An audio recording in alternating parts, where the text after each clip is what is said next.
ఏపీలో మూడో రోజు పెన్షన్ల పంపిణీ కష్టాలు కొనసాగాయి. వృద్ధుల కష్టాలు అన్నీ ఇన్ని కావు.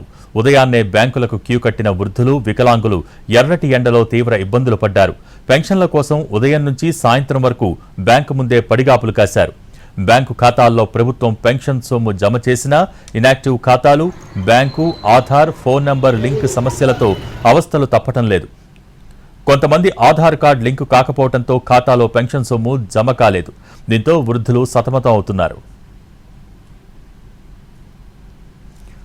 మండుటెండలో బ్యాంకుల చుట్టూ తిరగాల్సిన పరిస్థితి వచ్చిందని వృద్ధులు ఆవేదన వ్యక్తం చేస్తున్నారు.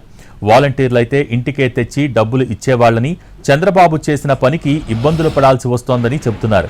ఇంకెన్నాళ్లు ఈ తిప్పలు మాకు అంటూ అసహనం వ్యక్తం చేస్తున్నారు. ఇప్పటికే పలు జిల్లాల్లో పెన్షన్ కోసం వెళ్లి వృద్ధులు ప్రాణాలు కోల్పోవటం తీవ్ర విషాదాన్ని నింపింది.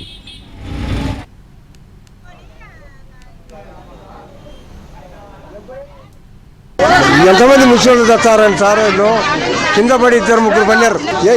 అదే ఇంటికి వచ్చి వారంటీలు ఇచ్చానారా? ఇప్పుడు ఈ చంద్రబాబు చేసినట్టు ఈ పని చేసి పెట్టి కోర్టుకేసి అందరినీ చంపుతాడు. ఏమన్నా అనుకో, నోట్లో ఊళ్ళలో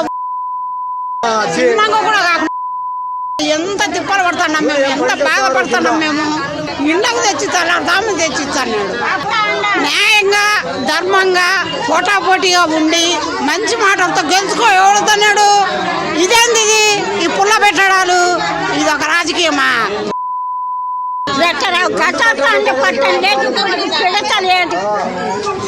కళ్ళు తిరుగుతా ఉన్నాయి. ఏం చేయాలి? మైతోళ్ళని చచ్చిపోతే ఏమొస్తుంది?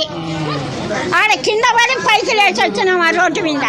ఏంటో మళ్ళీ ఓటేయండి ఓటేయండి. ఇప్పుడు అగచాట్లు మమ్మల్ని ముసిలాలని అగచాట్లు పెట్టేది. ఇళ్ళ కాడికి వచ్చి ఇంత వచ్చినారు. ఇప్పుడే ఈ అగచాట్లు పెడితే వస్తా అన్నాం. జగనే రావాలి, మాకు జగనే రావాలి. జగనే కావాలా, జగనే కావాలా మాకు.